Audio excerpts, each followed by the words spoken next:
की हिफाजत और अकीदे की एक मोटी पहचान बता के जा रहा हूँ, सबसे मोटी पहचान। और ये हमारे नबी सल्लल्लाहु अलैहि वसल्लम ने बताया है। और याद रखिएगा, हमारे नबी के बताए हुए सिस्टम को कोई ओवरटेक नहीं कर सकता, चाहे AI हो या चैट GPT हो। इसकी सबसे बड़ी दलील देके जा रहा हूँ मैं। इस वक्त सबसे बड़ा आदमी कौन है आप लोग को पता है? एक जमाना था सबसे बड़ा आदमी वो था मिदनापुर में जिसके पास 50 बीघा जमीन हो, 100 बीघा जमीन हो, 100 एकड़ जमीन हो, 100 एकड़ जमीन हो। वो जमाना गया, बाद वाला जमाना आया जिसकी कंपनी के ज्यादा प्रोडक्ट है वो बड़ा आदमी। नोकिया वाला, सैमसंग वाला, आईफोन वाला, अभी वो जमाना भी गया। अब सीधा आया जिसके पास इंफॉर्मेशन डाटा ज्यादा है वो बड़ा आदमी। इंफॉर्मेशन डाटा, यकीन न हो तो एलन मस्क की हिस्ट्री पढ़े। 27 अक्टूबर 2022 में ट्विटर को $44 बिलियन में खरीदा है उसने, सिर्फ इंफॉर्मेशन डाटा के लिए। इंफॉर्मेशन डाटा, इंफॉर्मेशन कहां से आता है? यही 5 सेंसर से आता है। और जिसके पास इंफॉर्मेशन है वो बड़ा आदमी। यकीन ना हो तो आप स्पेस पर जिसके सैटेलाइट ज्यादा है, ये जो आप गाड़ी पे बैठ के जो नेविगेशन लगाते हैं ना, कलकत्ता मैप डायरेक्शन, वो बताता कितने किलोमीटर है। इंफॉर्मेशन कहां से आ रहा है? सैटेलाइट। आप मोबाइल लिखे www.theworld.com लाइव, दुनिया की तस्वीर आ जाएगी। उसको जूम करेंगे आप तो इंडिया आएगा, और जूम करेंगे तो अपना मिदनापुर आ जाएगा, और जूम करेंगे तो उर्से दीवान शाह बाबा आ जाएगा, और जूम करेंगे तो आप अपने आप को देख सकते हैं। इसलिए जिसके पास जितने ज्यादा सैटेलाइट और इंफॉर्मेशन है उतनी ही बड़ा आदमी है इस वक्त। अब अगर ये बात समझ ली तो सुने, सैटेलाइट कहाँ है? ऊपर। मैं आपको सामने से देख रहा हूँ, पीठ पीछे से नहीं देख रहा हूँ। सैटेलाइट चारों तरफ से देख रहा है आपको। अल्लाह तबारक व तआला ने 1400 साल पहले प्यारे मुस्तफ़ा को इतना ऊपर बुलाया, इतना ऊपर बुलाया कि कयामत तक लाखों एलन मस्क मिलके भी मुस्तफ़ा की बुलंदी का मुकाबला नहीं कर सकता। इतना ऊपर बुलाया कि जमीन को ऊपर उठा के देखने की जरूरत, जमीन को वो अच्छी तरीके से, बल्कि मुझे जरूरत का लफ्ज इस्तेमाल नहीं करना चाहिए यहाँ पर, जमीन को ऊपर उठाया अल्लाह ने मुस्तफ़ा के लिए। हदीस शरीफ के अंदर आया, इन्नल्लाह क़द रफ़अ ली अद-दुनिया फ़अना अंज़ुरु इलैहा व इला मा हुवा काइनुन इला यौमिल क़ियामा कअन्नमा अंज़ुरु इला कफ़्फ़ि हादिही I am watching the world, Allah right the world for me as clearly as I am watching like this palm.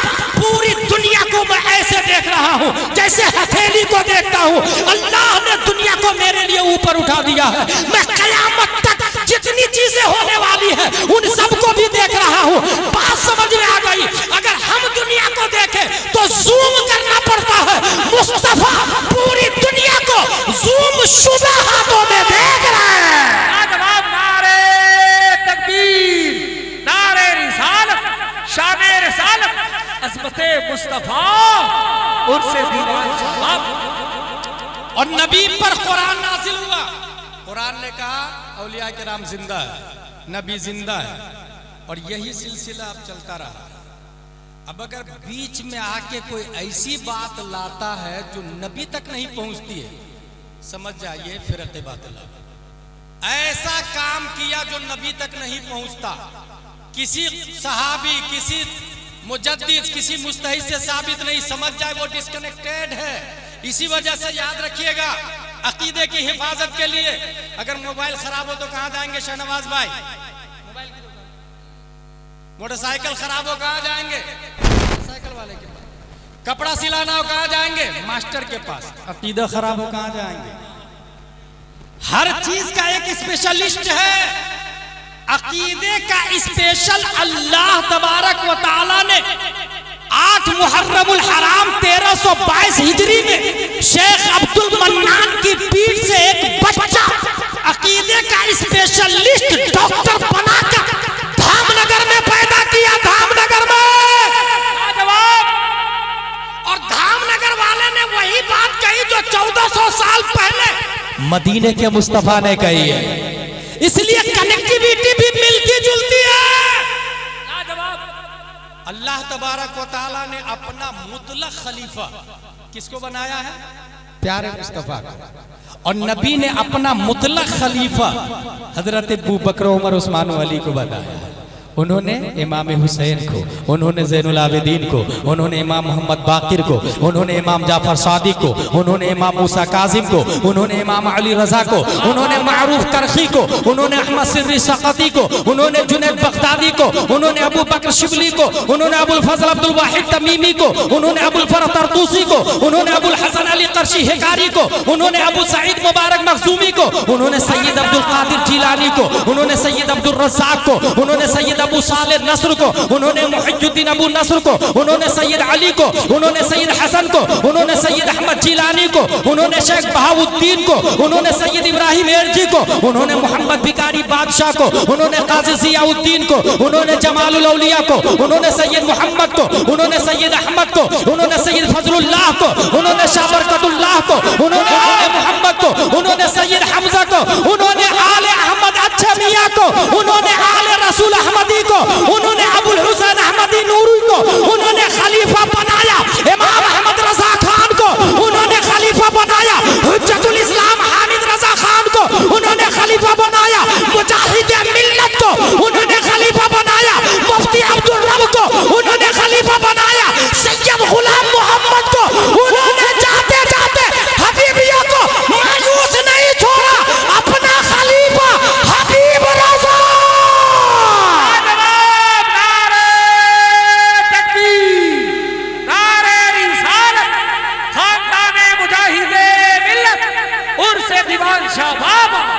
अल्लामा गुलाम जिलानी साहब अजहरी हुजूर सैयद गुलाम मोहम्मद साहब गए हैं, मरकज को खाली नहीं छोड़ा है, अपना जानशी हबीब रजा को बना करके गए। और अगर कोई कहे ये छोटा मोटा इल्म में कमजोर है, listen to me my dear carefully, क्या आला हजरत के बाद मुफ्ती आजम हिंद आला हजरत की तरह थे? क्या मुफ्ती आजम के बाद ताजुशरिया मुफ्ती आजम की तरह थे? क्या ताजुशरिया के बाद कायदे मिल्लत हुजूर हज़रत रजा खान ताजुशरिया की तरह है? हर जाने वाला कमा हक कहूँ अपना मुकम्मल इल्मी लियाकत देकर नहीं जाता, मगर हाँ अकीदे की हिफाजत के लिए मरकजी शख्सियत बना के जाता है। जवाब हक है। कौन अकीदा अपना है, कौन पराया है? मुजाहिद मिल्लत के बाद हुजूर सैयद गुलाम मोहम्मद साहब डिक्लेयर कर रहे थे, उनके बाद हुजूर हबीब रजा डिक्लेयर कर रहे थे। कनेक्टिविटी प्यारे मुस्तफा सल्लल्लाहु तआला अलैहि वसल्लम से है, और क्यों ना हो, ये अपनी तरफ से नहीं करते हैं, फतावा रज़विया की रोशनी में करते हैं, ये कंजुल ईमान की रोशनी में करते हैं। आपने सुना नहीं, फतावा रज़विया शरीफ के अंदर आया, नबी के बाद बिला फसल सबसे बड़े खलीफा कौन है? हजरत अबू बकर सिद्दीक रज़ियल्लाहु ताला। इसको यूं भी समझे, जिसके पास इंफॉर्मेशन ज्यादा है वो बड़ा आदमी है। सबसे ज्यादा इंफॉर्मेशन नबी के पास, नबी के बाद सबसे ज्यादा इंफॉर्मेशन किसके पास है? यहीं से दो ग्रुप हुआ, एक ग्रुप कहता है हजरत अली के पास, दूसरा ग्रुप कहता है हजरत अबू बकर सिद्दीक के पास, और यहीं से इख्तिलाफ हुआ।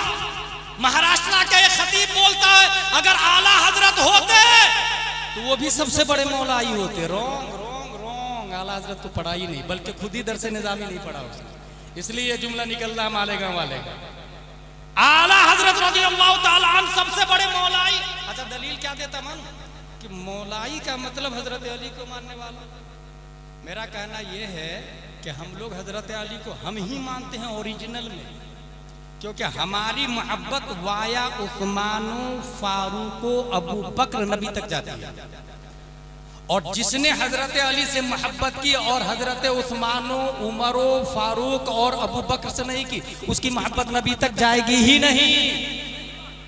उसने कहा कि हजरत अली का मानने वाला मौलाई है, इसलिए आला हजरत इस्तिलाह के एतबार से मौलाई। मैंने कहा गलत। हम लोग ईसा अलैहिस्सलाम को मानते कि नहीं मानते? क्या हम लोग क्रिश्चियन हैं? क्या हम लोग ईसाई है? That's point. ये दरसे निजामी पढ़े लिखे, ये उलमाए किराम इनको पता है। हम लोग मूसा अलैहिस्सलाम को मानते कि नहीं मानते? मूसा अलैहिस्सलाम के मानने वालों को यहूदी कहा जाता है। क्या हमें यहूदी कहना जायज है? नहीं, वहाब अल्लाह का नाम है। हम लोग अल्लाह से प्यार करते हैं मगर वहाबी कहना जायज? मौला अली से प्यार करते हैं मगर मौलाई कहना जायज? That's point. हजरत अबू बकर उमर उस्मान से मोहब्बत करने वाला ही हजरत अली से मोहब्बत करने वाला होगा। अच्छा, ये बात आती है कि सबसे बड़े कौन, हजरत नबी सल्लल्लाहु अलैहि वसल्लम के बाद हजरत अबू बकर या हजरत अली? मेरे पास टाइम होता तो तफसील से बताता, मैं शॉर्टली इतना बता दूं आपको। मैं ऐलान कर रहा हूं, नवासे हुजूर मुजाहिद मिल्लत सैयद गुलाम मोहम्मद अली रहमो रिदवान के नाम से एक मस्जिद बनानी है। कौन देगा पैसा? मैंने ऐलान किया। एक आदमी खड़ा हुआ, हजरत मेरी तरफ से 1000 रुपये। दूसरा आदमी, हजरत मेरी तरफ से 1 लाख रुपये। तीसरा आदमी, हजरत मेरी तरफ से 3 लाख रुपये। चौथा आदमी, हजरत मेरी तरफ से जान हाजिर है। आप लोग बताइए 1000 ज्यादा है या जान ज्यादा है? कॉमन सेंस बोलेगा ना जान ज्यादा है, इस्लाम बोलता रॉन्ग रॉन्ग रॉन्ग, क्योंकि अद्दाल अलल खैर कफाइलिही, रास्ता बताने वाला चलने वाले की तरह। जब मैंने ऐलान किया तो लोग कंफ्यूज थे, गुलाम जिलानी अजहरी साहब बनाएंगे या ले जाएंगे, हराम या हलाल, सच बोल रहे हैं या नाम इस्तेमाल कर रहे हैं। लोग कंफ्यूजन में सोच रहे थे। कंफ्यूजन को दूर करके सबसे पहले जिसने 1000 दिया उसने रास्ता बनाया, रास्ता डिक्लेयर किया, कंफ्यूजन की छाती पर सदाकत का झंडा गाड़ा। उसको देखकर दूसरे ने 1 लाख दिया, पहले वाले का 1 लाख 1000 हो गया। उसको देखकर तीसरे ने 3 लाख दिया, पहले वाले का 3 लाख, 4 लाख और 1000, 4 लाख 1000 हो गया।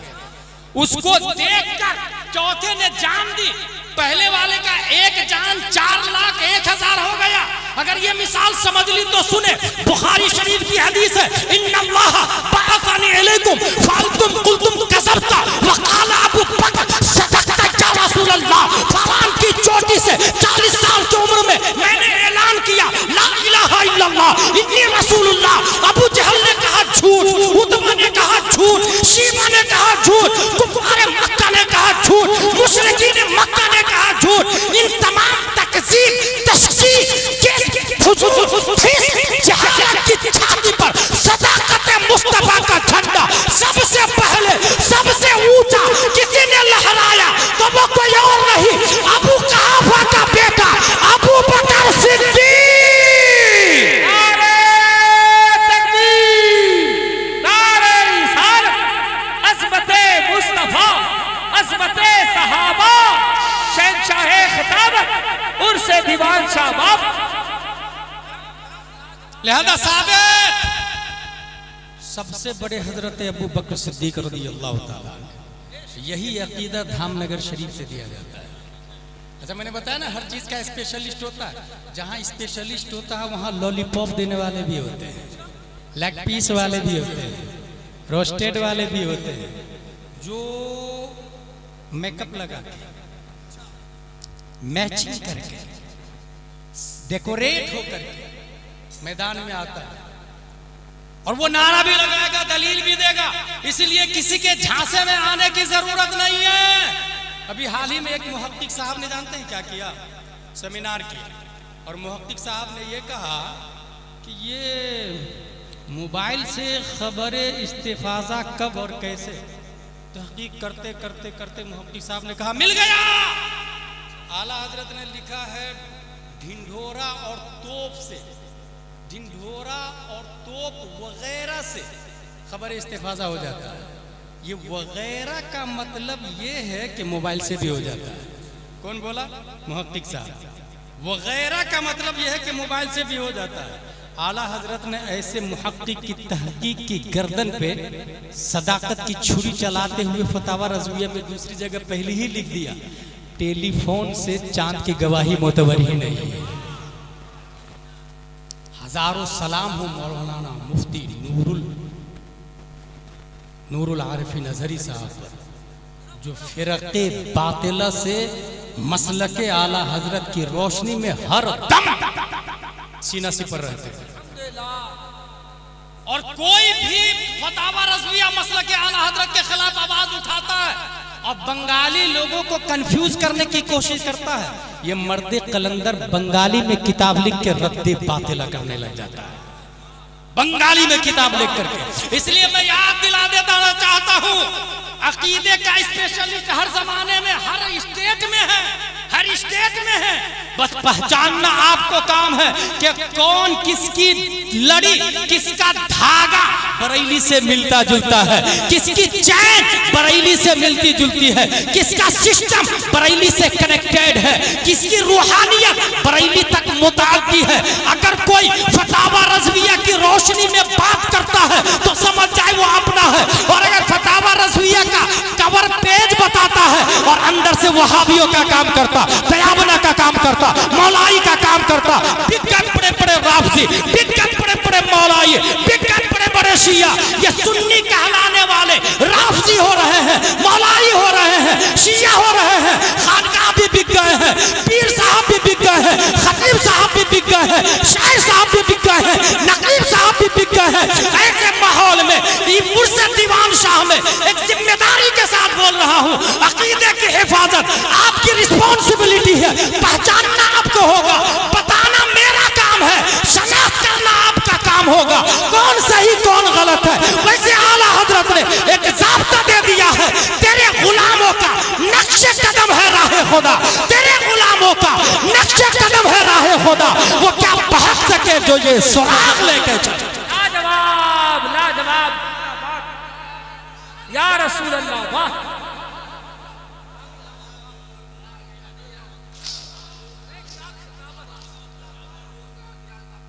जिंदाबाद ताजू शरिया, ताजू शरिया, ताजू शरिया, ताजू शरिया। आखिरी बात उनसे दीवान शाह बाबा, अगर आपसे कोई ये कहे कि हज़री साहब क्या मौलाई लोग कुरान नहीं पढ़ते हैं, क्या शिया लोग कुरान नहीं पढ़ते हैं, क्या देवबंद सहारनपुर में कुरान नहीं पढ़ाया जाता? Yes, there are 3 types of holy Quran. Quran की 3 किस्में हैं। Number 1 calligraphic Quran, number 2 literal Quran, number 3 interpretative. ये 3 कुरान है, और से सुने बात समझ में आ जाए। कैलीग्राफिक नक्शी कुरान, जो लिखा हुआ उसको नक्शी कुरान कहते हैं। Number 2 literal Quran. Literal Quran किसको कहते हैं? लफ्जी कुरान, जो पढ़ते हैं। लिखा हुआ अलग है, पढ़ा हुआ अलग है। इसीलिए हम लोग बचपन में पढ़ते थे ये मोबाइल इसम है या फेल है या हर्फ है, तलबा जल्दी से जवाब देते थे कि मोबाइल इसम। हमारे उस्ताद कहते थे ना मोबाइल इसम नहीं है, क्योंकि इसम कलिमा के किस्म और कलिमा लफ्ज को कहा जाता है, और मैंने ये मोबाइल कहा और ये लफ्ज है ही नहीं। जो दिख रहा है लिखा हुआ अल्हम्दु अलिफ लाम हा मीम दाल, ये जो दिख रहा है वो लफ्ज नहीं है, वो कैलीग्राफिक कुरान, उसको कहते हैं नक्शी कुरान। ये जो पढ़ा मैंने अल्हम्दु, इसको कहते हैं लफ्जी कुरान। इंटरप्रेटेटिव कुरान, मानवी कुरान। तमाम तारीफ अल्लाह के लिए, ये दिमाग में माना आया ना, इसको कहते हैं मानवी कुरान। 3 कुरान है और 3 जगह आते हैं। 3 कुरान और 3 जगह से ताल्लुक रखते हैं। कैलीग्राफिक कुरान ये पढ़ने से नहीं, छूने से ताल्लुक रखते हैं। जो लिखा हुआ है उसका ताल्लुक छूने से है। यही वजह है कि अगर आपका वुजू नहीं है तो छूना हराम, लेकिन लिटरल कुरान हराम नहीं है, पढ़ना जायज है। लफ्जी कुरान हराम नहीं है, नक्शी कुरान हराम है, लफ्जी कुरान जायज। अगर आपका वुजू नहीं है तो कुरान पढ़ सकते हैं आप। छूना हराम, छुआ किसको जाता है? नक्शा, नक्शी कुरान हराम। लेकिन आपका गुस्ल नहीं है तो लिटरल कुरान भी हराम, लफ्जी कुरान भी हराम हो गया। और 2 चीजें हो गई, गौर से सुनिएगा तब तीसरी समझ में आ जाएगी। वुजू नहीं तो नक्शी कुरान हराम। नक्शा कहाँ आता? स्किन पर, हाथ छूने से ताल्लुक है। अच्छा, लफ्जी कुरान, लफ्ज कहाँ आता? जुबान पर, अंदर हुआ ना ये थोड़ा सा। अगर मुंह बंद कर लूं मैं, कुछ समझ में आएगा? इसका मतलब मुंह खोलूंगा तब लफ्ज आएगा, तो लफ्ज अंदर होता है। नक्शा का ताल्लुक खारिज से है और लफ्ज का ताल्लुक थोड़ा सा अंदर है, मुंह में, और माना का ताल्लुक उससे भी अंदर, दिमाग में। समझ गए? अगर आपका वुजू नहीं तो कुरान हाथ पर नहीं आ सकता। अगर आपका गुस्ल नहीं तो कुरान जुबान पर नहीं आ सकता। अगर आपके पास इश्क नहीं तो कुरान दिमाग में नहीं आ सकता। अब बात समझ में आई कि देवबंद वाले कुरान तो पढ़ते हैं, वुजू है, गुस्ल है, समझते नहीं क्योंकि इश्क नहीं है। छूने के लिए वुजू करना पड़ेगा, पढ़ने के लिए गुस्ल करना पड़ेगा, समझने के लिए मोहब्बत मुस्तफा करनी पड़ेगी। इसलिए देवबंद सहारनपुर कुरान है, यकीनन है, बुखारी भी है, मुस्लिम भी है, वुजू है, गुस्ल है, मगर इश्क नहीं है। इसलिए पढ़ा, छुआ, समझा नहीं, इश्क आला हजरत ने किया है। और इतना इश्क किया कि करूं तेरे नाम पे जहां फिदा, न बस एक जा दो जहां फिदा, दो जहां से भी नहीं जी भरा, करूं क्या करोड़ों जहां रहे। इसलिए कुरान 14वीं सदी हिजरी में जैसे अहमद रजा खान ने समझा वैसे किसी और ने समझा ही नहीं। एक बात हो गई, कुरान समझने के लिए क्या चाहिए? इश्क चाहिए। ताजुश शरिया के इंतकाल के बाद कुछ पीर साहब बोले कि अब मरकज बदल दो, क्योंकि आला हजरत मुफ्ती आजम ताजुश शरिया 3 नस्लों तक मरकज रहता है। ऐसे ही यहाँ भी आवाज उठा रहे थे, मुजाहिद मिल्लत गए, मुफ्ती अब्दुल रब साहब गए, सैयद गुलाम मोहम्मद साहब गए, अब मरकज बदल दो, 3 नस्ल तक मरकज रहता बस। और दलील जानते क्या दिया? खतीब नाकिस गैर मोतबर खतीब ने दलील ये दिया कि पहले दीन का मरकज दिल्ली था। शाह अब्दुल अजीज मोहद्दी देहलवी, शाह अब्दुल हक मोहद्दी देहलवी, शाह वलीउल्लाह मोहद्दी देहलवी, मरकज ट्रांसफर हो गया खैराबाद में। फजल इमाम खैराबादी, फजल हक खैराबादी, अब्दुल हक खैराबादी, मरकज ट्रांसफर हो गया बदायूं शरीफ में। फजल रसूल बदायूनी, अब्दुल कादिर बदायूनी, अब्दुल मुक्तदिर बदायूनी, मरकज ट्रांसफर हो गया बरेली शरीफ में। आला हजरत मुफ्ती आजम हिंद ताजुश शरिया, मरकज खत्म, अब ट्रांसफर हो गया दूसरी जगह। जब मेरे कानों से आवाज आई मैंने कहा इस्तिदलाल बातिल बातिल बातिल, क्योंकि जब दिल्ली के शाह अब्दुल कादिर, शाह अब्दुल हक, शाह शेख अब्दुल हक मोहद्दी देहलवी, शाह अब्दुल अजीज मोहद्दी देहलवी जब जा रहे थे, जाने से पहले कौम को फिक़ही इंसाइक्लोपीडिया देकर के नहीं गए, इसलिए ट्रांसफर हो गया खैराबाद। खैराबाद के 3 उलमा इंतकाल किए, करोड़ों रहमतें उनकी कब्र पर, मगर जाने से पहले फिक़ही खजाना नहीं दिया। ट्रांसफर हो गया बदायूं शरीफ, करोड़ों रहमतें हो, 313 अशार आला हजरत ने फजल रसूल बदायूनी की शान में लिखा है, शाह अब्दुल कादिर बदायूनी की शान में लिखा है, हजारों रहमतें हैं उनकी कब्र पर, मगर जाने से पहले कौम को इंसाइक्लोपीडिया नहीं दिया, इसलिए मरकज ट्रांसफर हो गया बरेली शरीफ।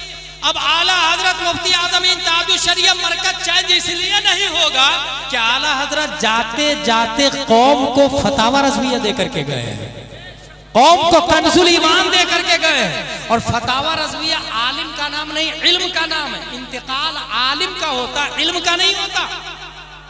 आला हजरत का इंतकाल हुआ, फतावा रज़विया जिंदा है। आला हजरत का इंतकाल हुआ, कंजुल ईमान जिंदा है।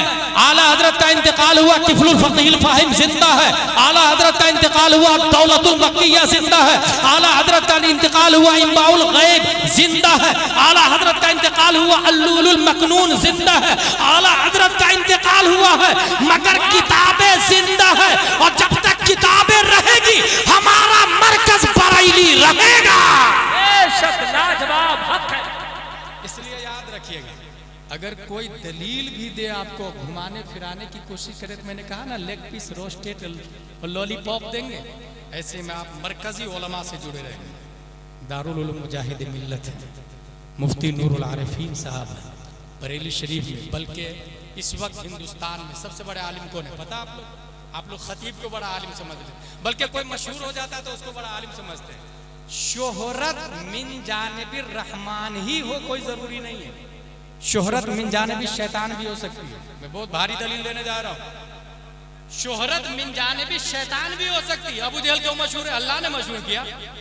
उतबा क्यों मशहूर है? शीबा क्यों मशहूर है? सलमान क्यों मशहूर है?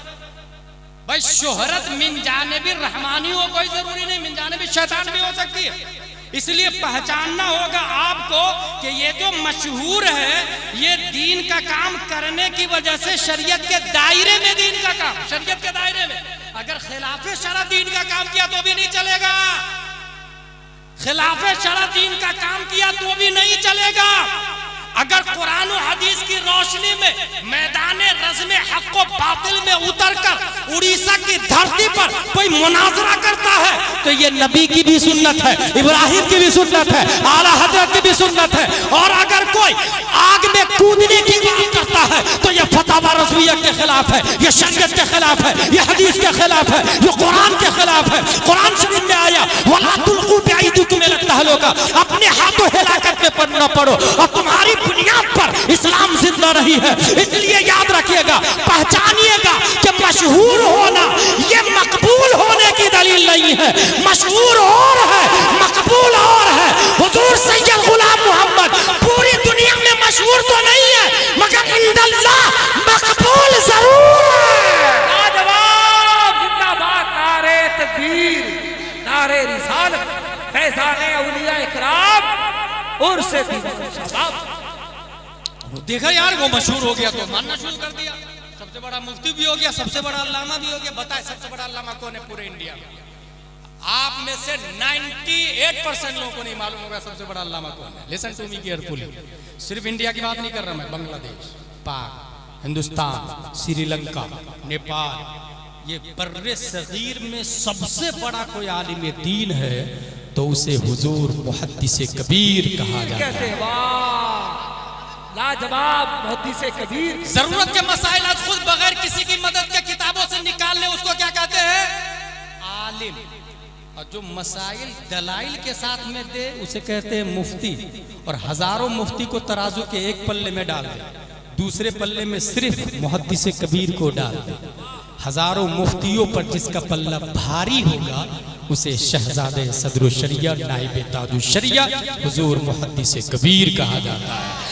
वो मुहद्दिसे कबीर ने उड़ीसा का मरकजी काजी हुजूर सैयद गुलाम मोहम्मद को बनाया। बेशक बेशक। इसलिए गुलाम मोहम्मद को नहीं देखेंगे हम, बनाया किसने उनको देखेंगे। बनाया किसने? और अगर तुम गुलाम मोहम्मद साहब अलैहिर्रहमा का रद्द कर रहे हो तो अल्लामा का जवाब लाके बताओ पहले, हुजूर मुहद्दिसे कबीर का सानी लाके बताओ पहले, तब हुजूर गुलाम मोहम्मद अलैहिर्रहमा को टारगेट करना। और याद रखना, कयामत तक तुम्हारा बाप भी मुहद्दिसे कबीर का जवाब नहीं लाएगा। इसलिए मुहद्दिसे कबीर जिंदाबाद, इंतखाबे मुहद्दिसे कबीर जिंदाबाद। नारे तकबीर, नारे रिसालत, हुजूर मुहद्दिसे कबीर। अबे सेमिनार की बात करता, सेमिनार के बाद सेमिनार होता है क्या? फैसले के बाद फैसला बातिल है, जज के फैसले के बाद फिर से फैसला। और ये समझ में आता है कि लोअर कोर्ट के बाद हाई कोर्ट, हाई कोर्ट के बाद सुप्रीम कोर्ट को चैलेंज किया जा सकता है। यहाँ तो सुप्रीम कोर्ट का डिसीजन है। हुजूर मुहद्दिसे कबीर सुप्रीम कोर्ट के जज का नाम, कोई सेमिनार नहीं, कोई फैसला नहीं। जो कह दिया मेरे मुहद्दिसे कबीर ने, हमारे लिए वही सुन्नियत की दलील। अल्लाह तबारक व तआला हम सबको कुरान शरीफ, हदीस शरीफ, फिक्र शरीफ पढ़ने, समझने, अमल करने की तौफीक अता फरमाए। शहनवाज भाई, 11 अप्रैल को हुजूर मुहद्दिसे कबीर जगन्नाथ इसी इलाके में हुजूर मुहद्दिसे कबीर, हुजूर मुहद्दिसे कबीर, जाने सुन्नियत, करामते सुन्नियत, जाने सुन्नियत। बोले भी तो हदीस बोले, चले भी तो हदीस की तरह, बात भी करे तो हदीस में बात करे, वो मुहद्दिसे कबीर दामाजिल्ल वाले। और 93 इयर्स के हैं, 93 इयर्स के। एक दिन मैंने कहा हजरत खादिम रख लीजिए ना, मेरी मुराद थी खुद को मुझे रख लीजिए ना। जानते क्या जवाब देते? मैं खुद खादिम हूँ। और अदब मैंने हुजूर मुहद्दिसे कबीर से सीखा। अमेरिका में ताजुल शरिया भी थे और हुजूर मुहद्दिसे कबीर भी। अमेरिका एयरपोर्ट पे उतरे, हुजूर मुहद्दिसे कबीर ने अपना लगेज लिया और लगेज लेने के बाद हुजूर ताजुल शरिया के पास लगेज रखा। कहा हुजूर आप यहीं ठहरिए, मैं आपका लगेज लेके आता हूँ, आपका सामान लेके आता हूँ। अमेरिका में हुजूर ताजुल शरिया ने कहा नहीं, मैं अपना लगेज खुद लाऊंगा। कहा नहीं हुजूर, आपका लगेज मैं लाऊंगा, आप यहीं पे खड़े रहिए। कहा इसका मतलब ये है आज के बाद आपके साथ सफर नहीं करूंगा। किसने कहा? हुजूर ताजुल शरिया ने। मुहद्दिसे कबीर का जवाब सुनो, फरमाते हुजूर आप मेरे साथ कब सफर करते हैं? मैं आपके साथ सफर करता हूं।